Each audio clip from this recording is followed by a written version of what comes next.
On this planet, the greatest technology on the planet is the human mechanism. People who never read the user's manual, they are suffering, their body and their mind.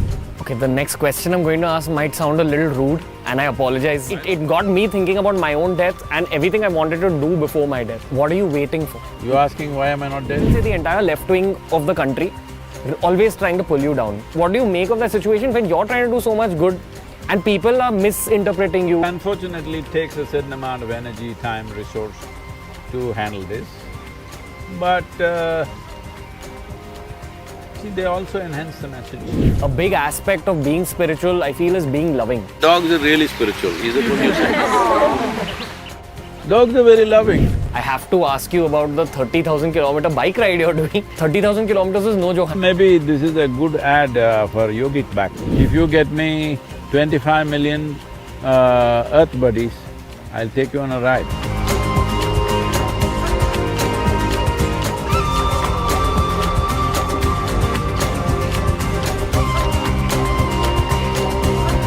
I think this has already become one of the most fascinating moments of my life, being in the middle of nature, speaking with you.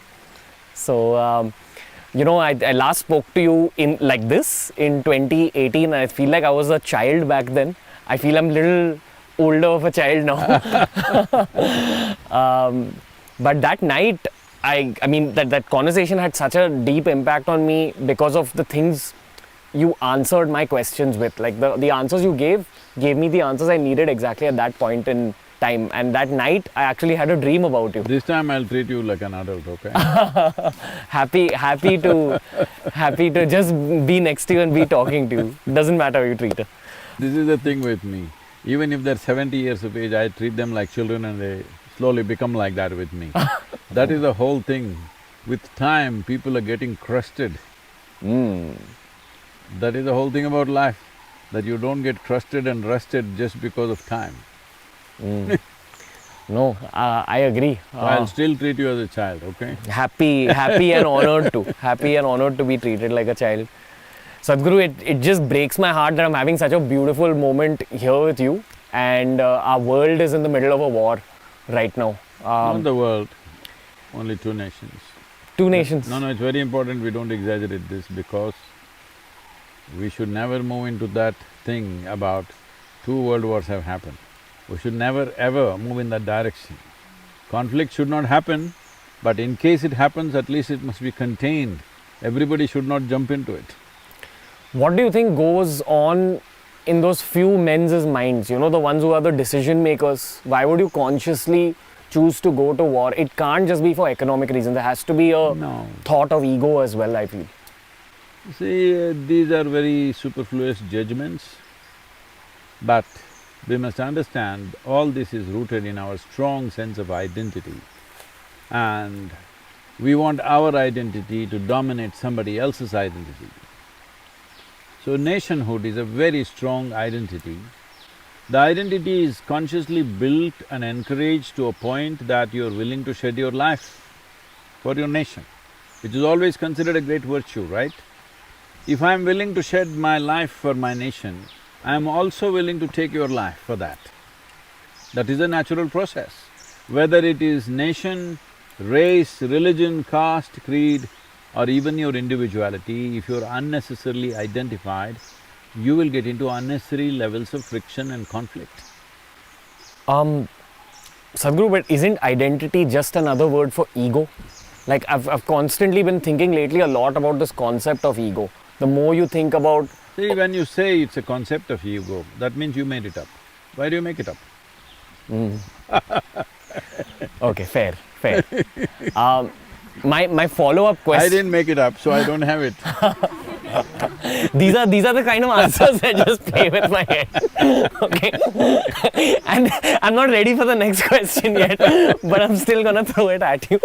So, okay, the next question, honestly, is the other kind of concept that fascinates me a lot in this world and kind of still makes me feel bittersweet about the times that we live in. It's this concept of Gen Z, which is Generation Z, which means kids that are roughly born after 97. Wait. If you're Generation Z, don't ever say that, because that means you're the last generation. So that's one thing I'm trying to avoid, that you should not be the last generation. What does Gen Z mean? Huh? So Z is the last word, last alphabet. I think culturally, I am a millennial because I'm born pre-97. I am also 20th century millennial. No, I think so. Which millennia are you talking about? I think those are the cultural kind of terms given to. All right, but don't use the word Gen Z. That means you are the last generation. Please don't be that. Okay, We'll call fine, you Gen fine. Gen A. Okay. I think the next one's called Gen Alpha. Just we go back to the start. Oh, okay, it's a circular movement of alphabets. So I work. Once you learn the alphabet, you must go into words. Once you get the words, you must go into sentences. Once you go into sentences, you go into literature. Okay, don't keep on repeating the alphabets, man. I work with a lot of these Gen Zs and some Gen Alphas. What I notice about them is that Ask them to find a different name. Gen Z is dangerous, huh? It means you're the last generation, don't do that. Yeah, I think it's a cool sounding name, maybe in our heads as youth. But anyway, so the one thing I notice about them is that they're incredibly intelligent, far more intelligent than my generation was at that age, 17, 18. And you talk to some 13, 14-year-olds and they're even smarter than this Gen Z generation. So I look at them as like both blessed and slightly cursed. Cursed because we're living in the times of the virus. We're living in the times of this particular incident we spoke about, like the war. And then we're also living in the times of ecological damage. The good thing about Gen Z and Gen Alpha is that they're way more environmentally conscious, they're way more intelligent, they're way more strategic. They know how to use technology, design, social media much better. But I'm very curious to kind of think of their trajectory in this world. What kind of world are they heading into? See, every generation thinking they are special is a very bad thing. Unfortunately, every generation thinks they are special. So we come from the 60s. The 60s generation thought they are really special people, all right? And they became a disaster. Don't go in that direction because this thing thinking this generation is more intelligent, that generation is more conscious, it's not like that. Because by doing that, you're shirking your individual responsibility. What do you mean? See, you got to be smart. My generation is smart, what does it mean? Whether you're smart or dumb is the only question that matters, isn't it? Whether you're conscious or not is what our generation is more conscious. There's no such thing. This is the whole… People find 1,000 different ways as to how to shift the fundamental responsibility of being human to something else and something else. You're talking about Gen Z can handle their phone better than me. Maybe it's true because that's what they were born with. I could climb a tree better than any Gen Z, huh? Probably even now I can do it better. I can ride a motorcycle better than most Gen Zs, huh? So what, I'm saying? Whatever was available to us in our times, we've become good with it. That doesn't make us smarter. So, what world are they heading into though? Like, what do you think is in store for us over the next 10, 20 years? Well, if they're only looking at the phone screen or the computer screen, they're heading into a wall. You need to look up and see where is life going around you. It's very important. You're misunderstanding technology and the screen space as a reality. No, technology is a wonderful tool, only if you use it consciously. If you become unconscious and compulsive about it, today in United States they've set up technology de-addiction centers, okay? Just like drug de-addiction, technology de-addiction. They're going crazy with technology. Technology has done wonders to me. We're doing 100 times the work that we were doing maybe 15, 20 years ago, simply because of technology. I think it's a great thing, but somebody else is suffering that. Human beings are even suffering their own brains, isn't it? If they didn't have a brain, they would be peaceful. Because they have a brain, they're saying stress, stress, stress. Because you don't know how to handle the highest technology which is here. On this planet, the greatest technology on the planet is the human mechanism. People who don't know how to handle it, people who never read the user's manual, they are suffering, their body and their mind. I have two follow-up questions to this. Yes, sir. The first one is, are you familiar with the whole Metaverse revolution that's happening? And the It's second… not a revolution. I've heard about Metaverse, I know what it means. Metaverse. Yeah, it's like virtual reality. Worse. That's the follow-up question. That's the I'm second not question. against any technology, I'm for it. Only if you know how to consciously handle it. See, right now, isn't this Metaverse? Yeah. Hello? That was the question. Like, you know, I just hope that the technologies of the future don't take us away from nature, because we are living in a beautiful simulation. Because you will be wearing those VR glasses and you will completely not look at the world. Yeah. See, right now, if you pay enough attention to this is super Metaverse, believe me. People have never paid attention. I've lived in jungles, spent weeks together just by myself. What's happening here? Not simple. Even today when I'm talking about the soil, everybody's saying, Sadhguru, how did you become an environmentalist? From where? I think it's quite vulgar to call yourself an ecologist, environmentalist, whatever. I'm not saying as a scientific terminology. Generally people calling themselves, because you are a part of the ecology. You are a part of the environment. How the hell did you assume that you're above it and you're going to fix something? You are part of it. You're just outcome of it, isn't it? What's happening in the soil and who you are is just a reflection, it's a consequence of what's happening there. So, we assume this distance, especially if you wear these VR glasses and walk around all the time, you will never see life around you, nor experience life around you. So all you are having is like a psychedelic experience. At that time, during my time, everybody was doing that with LSD. Well, 12, 13 of my friends died doing these things. I thought… they always said I will kill myself on my motorcycle, but I'm still here. They did drugs and they thought that is better because they were seeing worlds that didn't exist, and many of them died. Others got sick. So, they were doing Metaverse with chemicals, you're doing Metaverse with technology. All that will happen is your mind will get distorted, because the mind is a reflection of what you're exposed to. If you're more and more exposed to the unity and the harmony of the creation, that's how your mind will become. If more and more you're exposed to all these aberrations, however great it is in terms of creating, it's entertainment means you do it 1 or 2 hours, that's a different thing. But if you think that is a new world and people are buying real estate, hello? People are buying real estate in Metaverse, there can't be a dumber thing than that, okay? Especially after… See, you buy a real estate in the false world. False estate, it's not a real estate. Especially after the conversation I heard of yours with Prajakta right now, just before this, where you were kind of dishing out pieces of truth from the near future, where you said that 90% of the organic content in soil has deteriorated all over the world. You know, you spoke a lot about generally the deterioration of our planet. I feel like that's the pertinent issue, but people don't focus on all the holes in the boat, they just focus on making the boat larger and larger. And you know, we're speaking about billionaires of the world like Elon Musk, all these people, they're trying to colonize Mars, they're trying to do all that terraforming, but here our planet is getting affected. And I feel that's the issue that Gen Z needs to talk about a lot more. Sorry, Gen whatever, Gen… but the younger folks need to know these truths. You can call them, instead of Z, a closer term would be C, Gen confused. That's not a popular thing to say, but I'm telling you, this is very important that you don't label yourself. Already people are putting enough labels on you.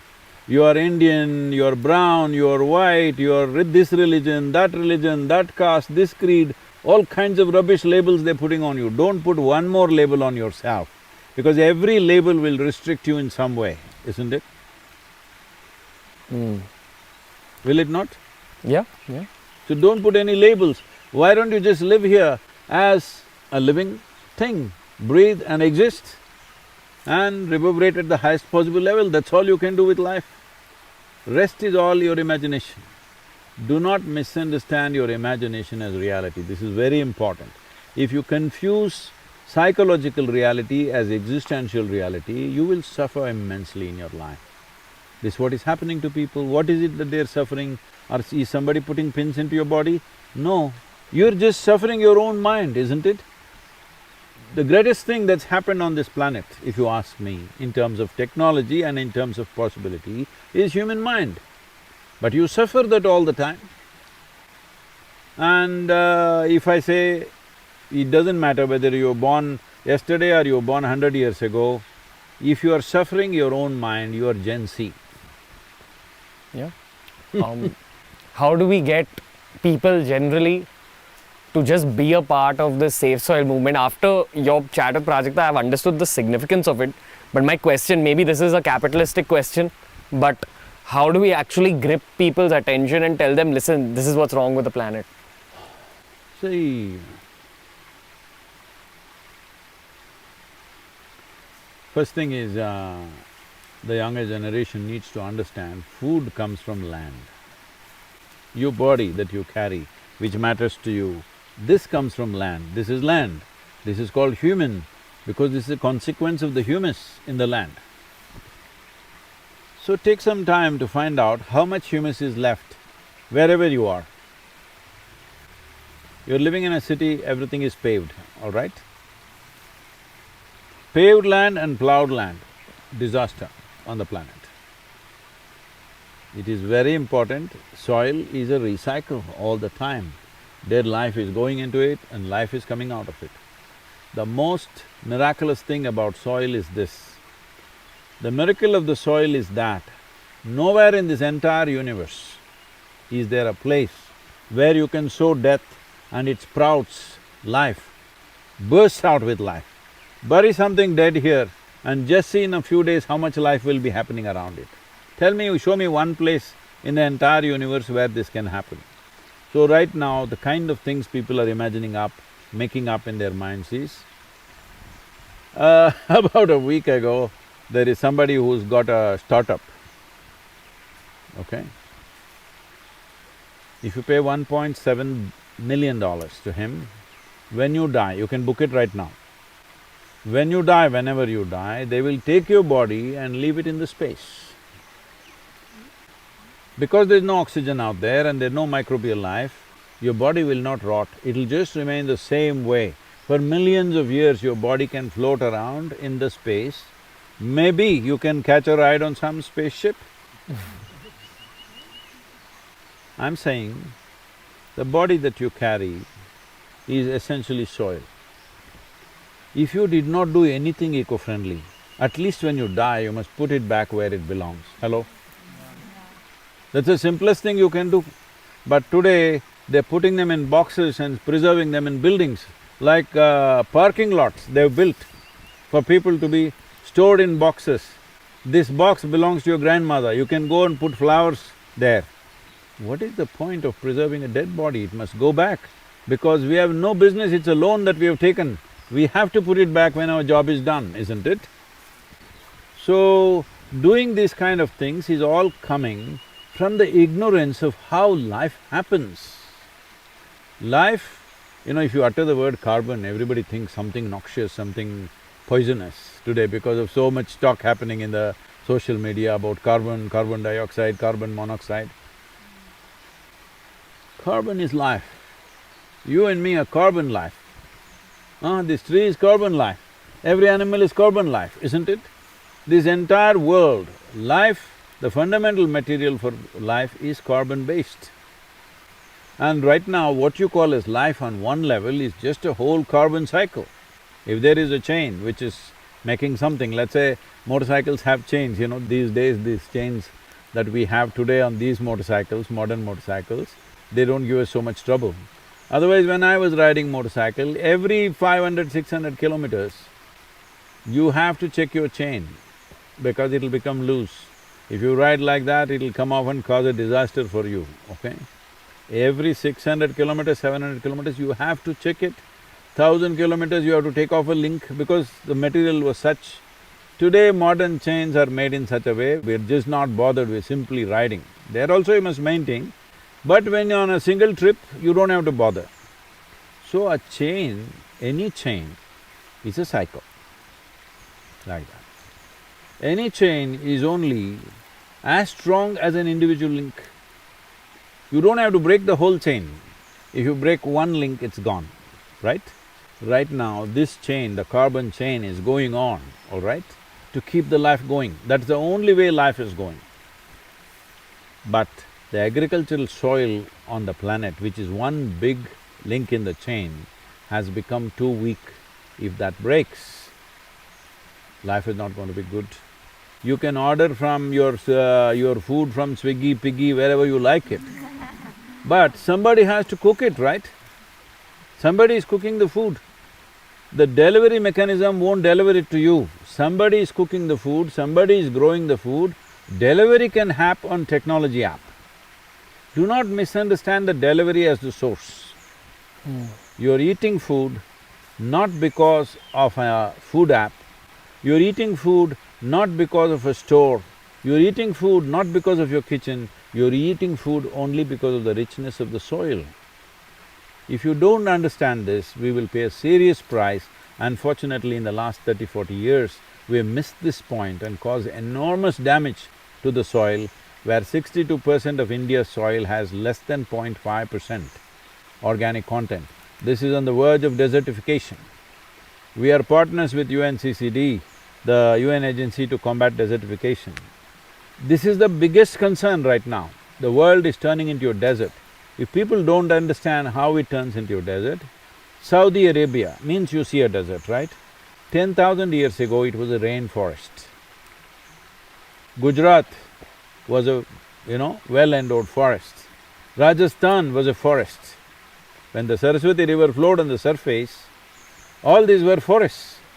The moment it was deprived and certain things changed and people did not understand what was happening, they all turned into harsh deserts. This is what will happen. It is not that tomorrow morning there'll be sand dunes in your neighborhood. That's not the point, because then you may think it's very romantic, you can go and sing a song there, like a movie star or something. That is not how it'll happen. Food production will slowly slide. It's not like one day suddenly there'll be no food. It slowly slides. Even today, for all of you young people who are well-to-do, who have choice of foods to eat, I want you to understand, every day, even today, 820 million people go to bed without food. It's expected by 2032, nearly 1.5 billion to 2 billion people will be going to bed without food. It's expected by 2045, nearly 3 to 3.5 billion people will be going to bed without food. Is that what you want to do? And what makes you think it won't be you? What is the guarantee? It's not you. You always think these things happen to somebody else. No, it'll happen to you and me. I've been reading a lot of historians' work like Graham Hancock, Yuval Noah Harari, and they keep talking about how history is so deep that there's no way we can even know what happened before 10,000 years or 20,000 years. So I always think that maybe there were civilizations that actually made some wrong moves from an environmental perspective, and Mother Nature came to bite back. Do you think this is another cycle, just like that? See, it has happened. Not on the scale it's happening now, because now it's global. Mayan civilization collapsed because they overfarmed. Mesopotamia, one of the greatest civilizations in the world between two rivers, that collapsed because of overfarming. Rome as a civilization collapsed because of overfarming. Because those days there was no massive transportation systems like railways or ships and things like that, once they could not grow food, that city would collapse. You are not growing any food in Mumbai, all right, but you can get food from all over the world. But how long do you think it'll work? Without the needed food growing around you, how long will it work? And once there is a shortage in that source, they will stop sending food to you. Already it's happening to many places. Okay, the next question I'm going to ask might sound a little rude, and I apologize. I'll also be rude, no problem. That's fine. You're allowed to be rude, yeah. But and I'm asking you this from the perspective of me studying a book called the Garud Puran lately, which speaks about death. So Oh, you're thinking what punishment I should get, is it? no. It got me thinking about my own death and everything I wanted to do before my death. So all these campaigns you're taking on, be it Save Soil, be it Kaveri Calling, are you doing it from a perspective of you want to create an impact in the next 20, 30 years? Because you're doing some extreme stuff like the 30,000 kilometer bike ride. It's harsh on anyone's body. So it gets me thinking that, firstly, Sadhguru, it's a two-pronged question. I'm very sorry if this is coming off as rude, but I'm curious. Do you ever think about your own, your own moment in time? And secondly, how do you… My moment in time, I am fully sorted out on that. Completely sorted out. I don't have such bother at all in life. Do you think about it at all? No, because I will decide that moment. I'm not thinking it'll happen like that to me. What are you waiting for? Like, why… You're asking why am I not dead? Why have you not chosen it yet? Well, still the water is flowing. People around me are still thirsty to know and to grow. If they show little boredom in front of me, I'll be gone. They better know that. Yes, that's how simple it is for me. People who sit in front of me, if they show boredom, they think, what is he talking about? Well, I'll be gone. Again, this is going to be a slightly rude question, I apologize to like everyone here. I see what you're trying to do. I've visited the ashram, I've come to Coimbatore, I've seen all the work that's going on, I've seen the energy of everyone. And there's a lot of good intent here, especially when it comes to the environment, especially… Not a lot of good intent, only good intent. There's only good intent here. And you have people in the world of politics, people in the world of media, I would even say the entire left wing of the country, always trying to pull you down. I feel those same people, there's pockets of it which try to pull me down as well. And by the way, I'm called Gen Z Sadhguru, which is like, I feel embarrassed. But these kind of narratives are out there. So how do you perceive all that, sir? Like, what do you make of that situation when you're trying to do so much good and people are misinterpreting you, they're trying to pull you down? Because I'm actually asking you this from my own perspective, if I could learn something. See,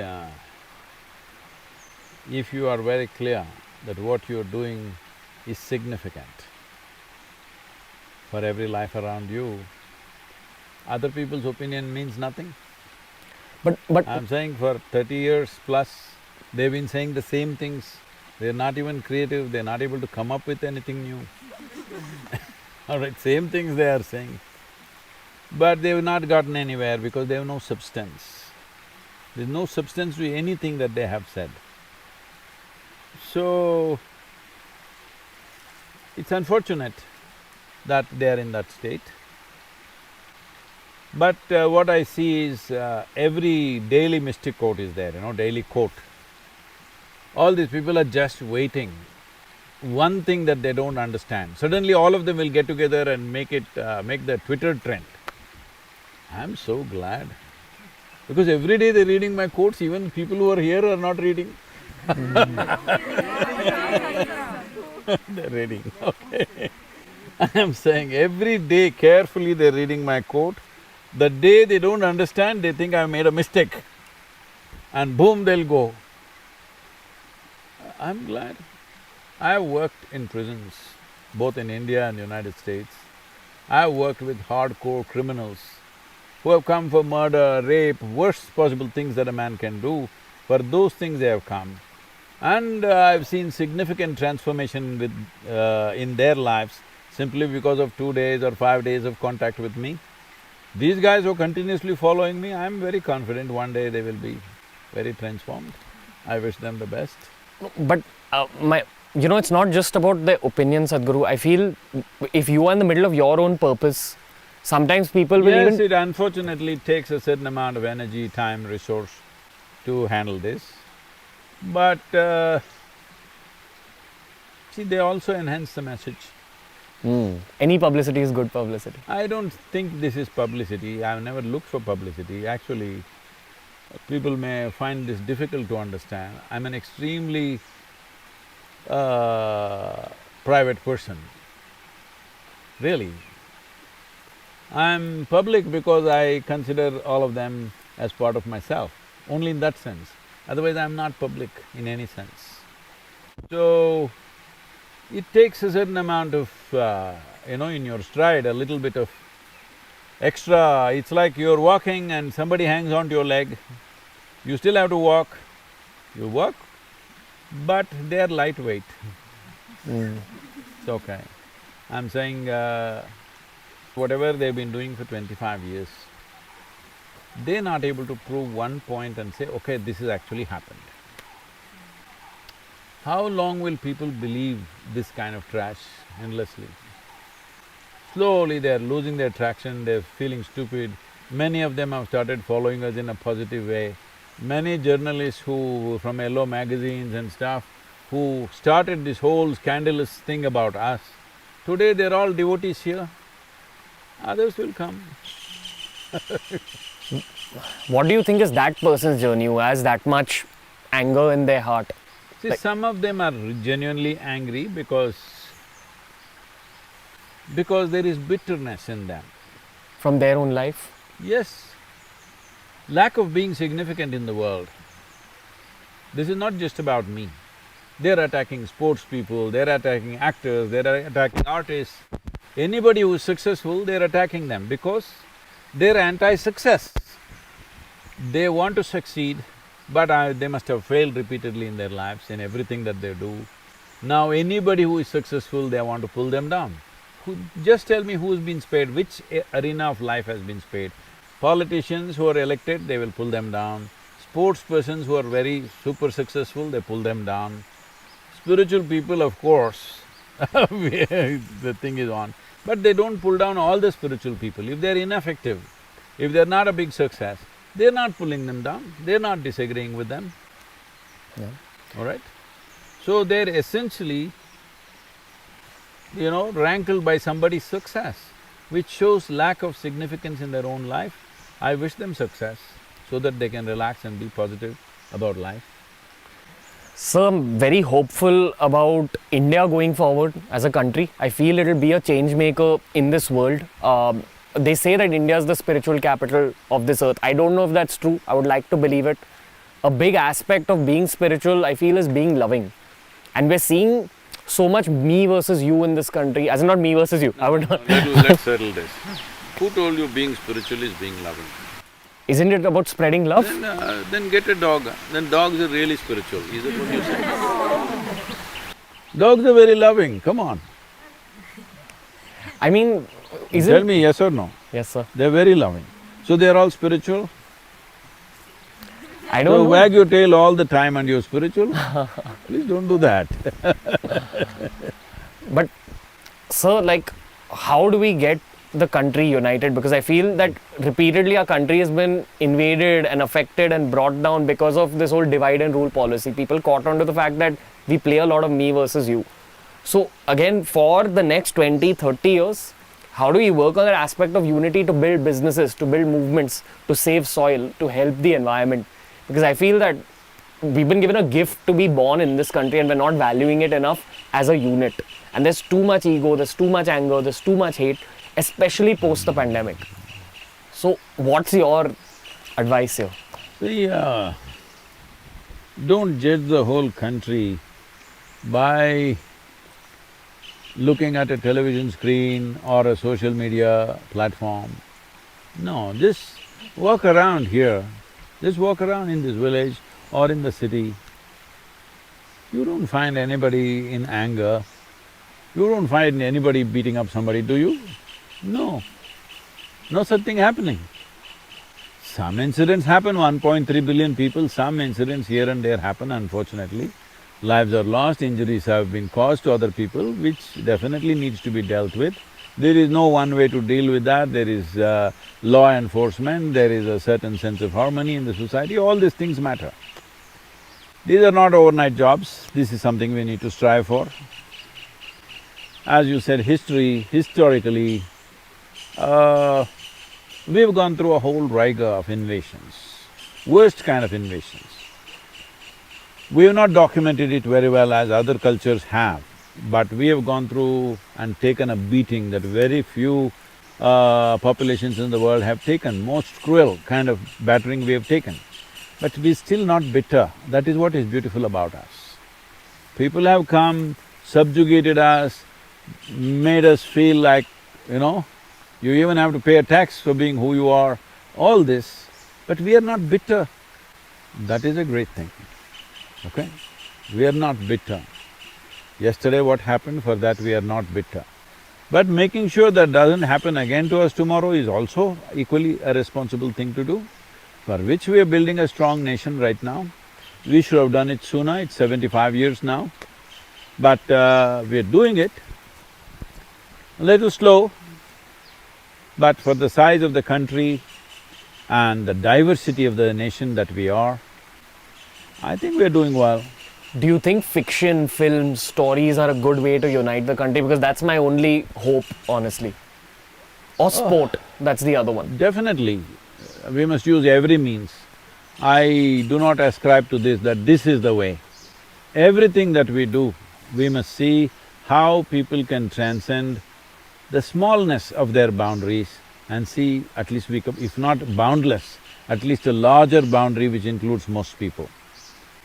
So, if you don't strive for that, your life will naturally be constantly in conflict with something or the other.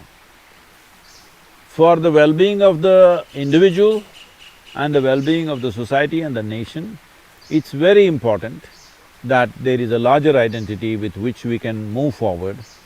It is happening, it is just that it's not being projected well. See, after the pandemic, you mentioned the pandemic, it was a serious hit, okay, especially in a country like ours.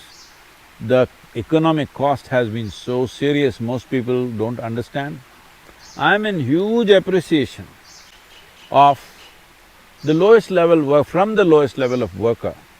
What I have seen is from a police constable, from a village official, to panchayat leaders and even political leaders and right up to the state governments and central government, what they have done in these 2 years, I bow down to them, really.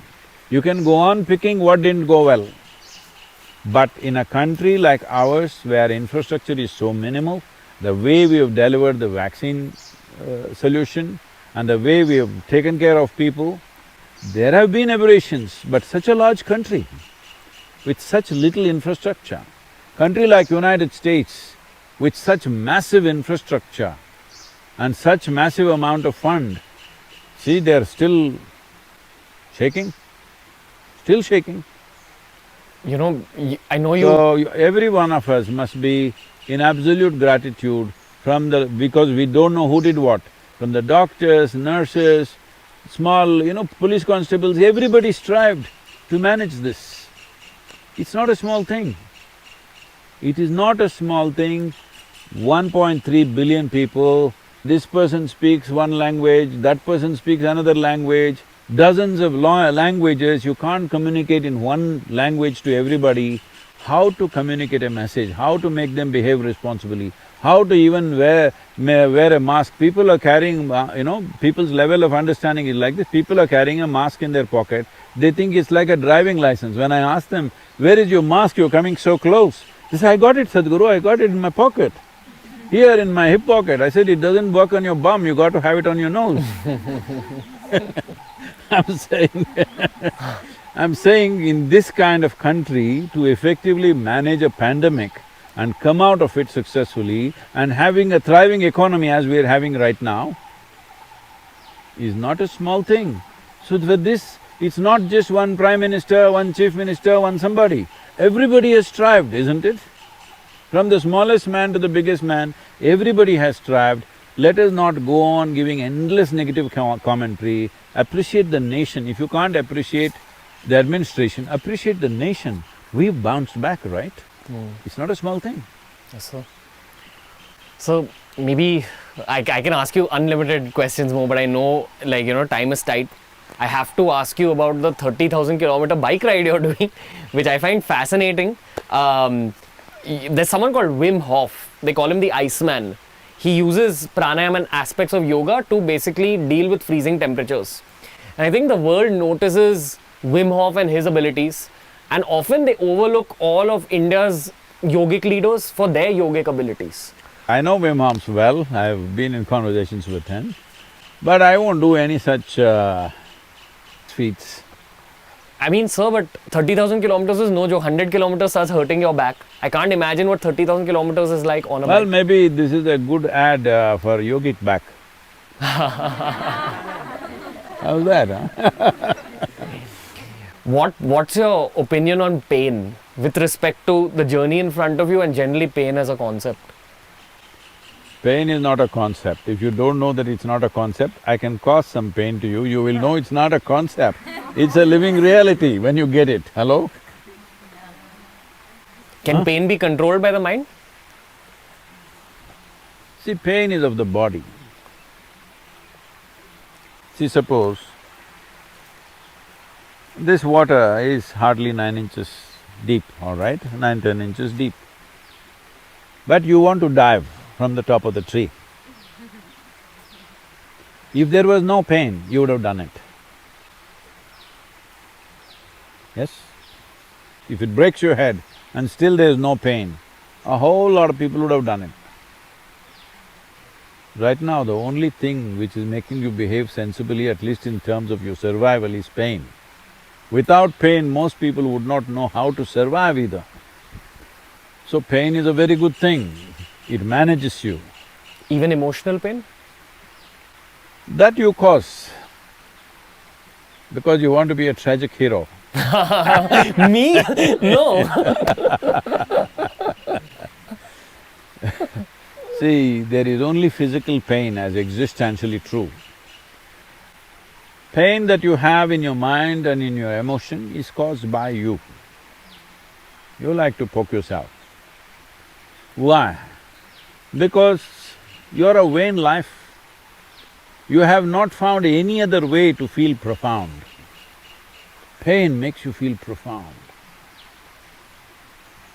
You're from Mumbai, cinema world, I'm saying.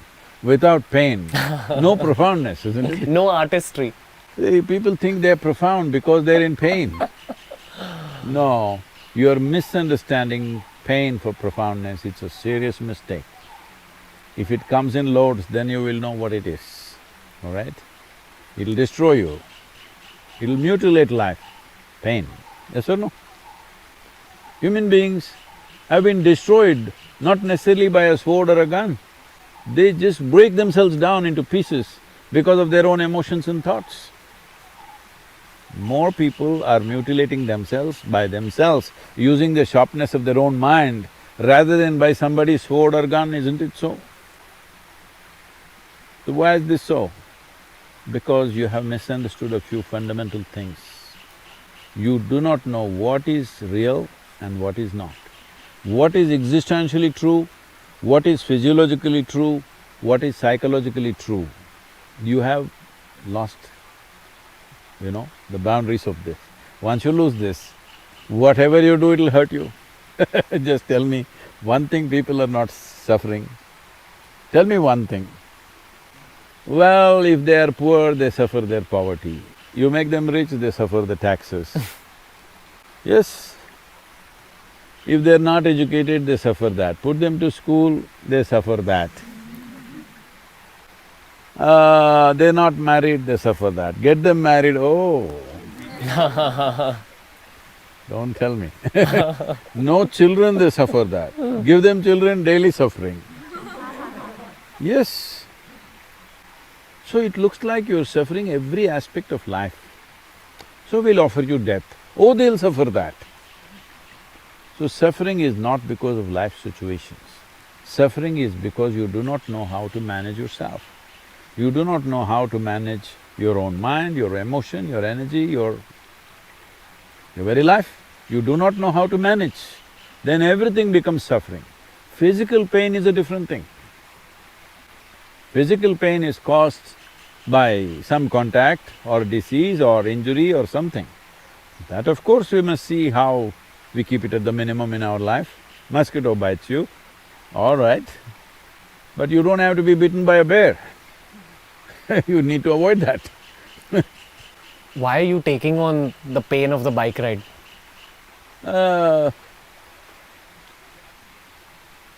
You are assuming that it's painful. It is risky, not painful, risky. One thing is, I'm riding in the winter, European winter, northern European winter, where it's snowing, probably roads are icy. Being on two wheels on an icy road is not a joke, it's risky. Then I'm coming into Arabia, where temperatures are anywhere between 38 to 40 degrees. I could melt away there like snow. Then I'm entering India in the peak of Indian monsoons. Why someone like me? I can live a good life. I can live a very comfortable life because wherever I go, people will take care of me, any part of the world. What is the most exotic place you can think of? If I say I want to live in the Alps mountain, people will set up a home for me. I don't have to have a dollar only in my pocket. If I say I want to live in Himalayas, somebody will set up a wonderful place for me. If I say I want to live on the ocean, somebody will get a big yacht for me, I'm telling you. I can live very well and very comfortably. Why am I doing this? Because I want all of you young people to understand, if we don't do this now, we will regret seriously and your Generation Z label may come true. For half the population at least. If not for the whole population, for half the population it may come true, wherever you put me. Because I never sought comfort. I've slept in the jungles, I've slept on the trees, I've bitten head to toe by insects. When I came back after 2-3 weeks of being in the forest, people wouldn't recognize me because head to toe insect bites. You can't recognize me, it's all like this, my face. But I didn't suffer.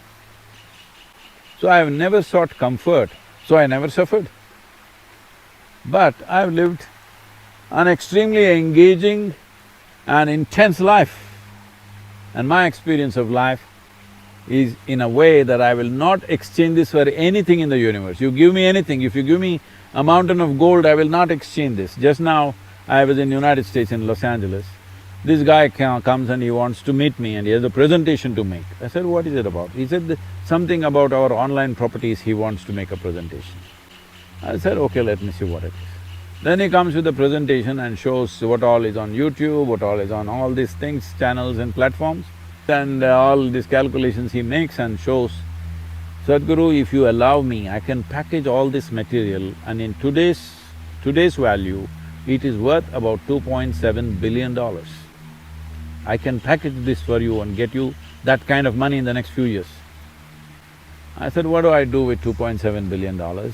Get me 8 billion people, that's what I'm looking for. Right now, for Save Soil movement, just get me 3.5 billion people, the job will be done. Do that, huh? If you get me 25 million earth buddies, I'll take you on a ride. All right, on the motorcycle. Your back won't break, believe me. Challenge accepted. Yes. No. Sadhguru, thank you. Maybe just one last selfish question because I don't get this opportunity all the time. Do you have any last piece of advice for me or whatever we're trying to do through this show? I know you've kind of got a gist of it through the questions, but just any last piece of advice for my team and myself. See, every generation is remembered for things they do, right? See, right now, after 15,000 years, we're still talking about Adiyogi. Why? You think because he was tall or handsome or something? No, we're talking about him because of the offerings that he made to us, which is still relevant to us, isn't it? You remember a human being through history, either he did something terrible, then you remember him in a wrong way, or they did something with which our lives are still benefiting. As a generation, we have this opportunity, this is a one-time opportunity. In the next 10 to 15 years' time, if we bring about the policy change now, in the next 1 or 2 years, and it'll naturally take effect, in next 10 to 15 years' time, we will be remembered as a generation who turned the planet around. It was sliding down to a disastrous place and we turned it around. We will be remembered for that. You don't have to remember me because I don't care. whether you remember me or not. People ask me, Sadhguru, after your time, how would you like people to remember you? I said, if they are only thinking about me, obviously they're living bad lives. All right? If they forget me the moment I am dead, that means my work is successful, they're doing well, they're doing great. You always think it is ungratefulness which makes people forget. No, it's joy which makes people forget. You know, like a very wise lady said, she had two of her twin girls, she got them married. They went in different directions on their honeymoon. One girl who was a very loving, wonderful girl, never sent a message, never wrote, nothing.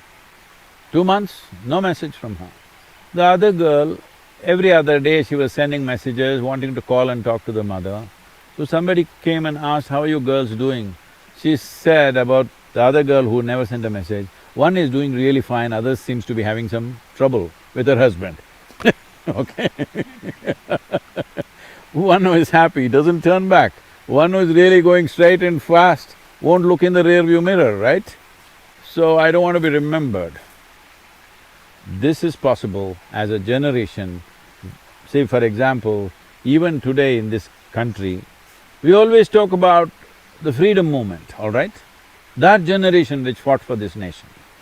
Maybe if you were there, you would have also fought. That's a different matter, but you were not there. Somebody fought. We will always remember them, isn't it? Always remember them. 75 years, we still remember them. I'm telling you, even if it's 500 years later, we will still remember the people who fought for this freedom of this nation, yes or no?